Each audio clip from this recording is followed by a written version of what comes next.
La Russie, elle, se prépare à commémorer le 9 mai, jour de la victoire où l'Allemagne nazie a capitulé face aux Alliés, dont l'Union soviétique. Le 9 mai prochain, lors d'une parade, Vladimir Poutine exhibera son avion de l'Apocalypse, un Ilyushin blindé, depuis lequel il dirigerait ses opérations militaires en cas de conflit nucléaire. Seuls les présidents russes et américains disposent d'un tel engin. Jean-Baptiste Bruno.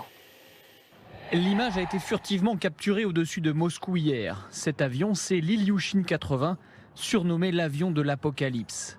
Les apparitions de cet aéronef conçu dans les années 80 sont extrêmement rares et il n'a pour l'instant jamais été employé en temps de guerre. C'est un appareil qui a vocation à être utilisé uniquement en cas de guerre nucléaire, une fois qu'elle a déjà eu lieu. C'est-à-dire que ce n'est pas de là qu'on doit lancer les attaques nucléaires initiales, c'est plutôt de cet endroit qu'on doit pouvoir continuer à maîtriser les armées, à les contrôler, à continuer à communiquer. Hormis le cockpit, il n'y a pas d'hublot le long de la carlingue. Cet avion dispose en effet d'un blindage spécial qui doit résister aux effets thermiques et aux impulsions électromagnétiques déclenchées par une explosion nucléaire.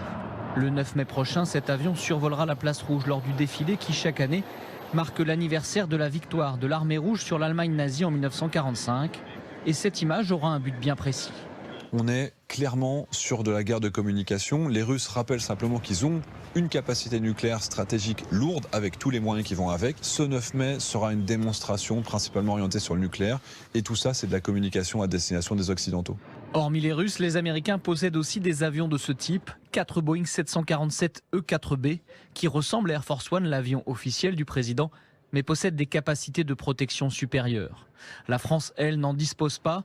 En cas de guerre nucléaire, le président de la République dirigerait les opérations depuis le PC Jupiter, un bunker souterrain situé sous l'Elysée, dont les caractéristiques sont classées secret défense.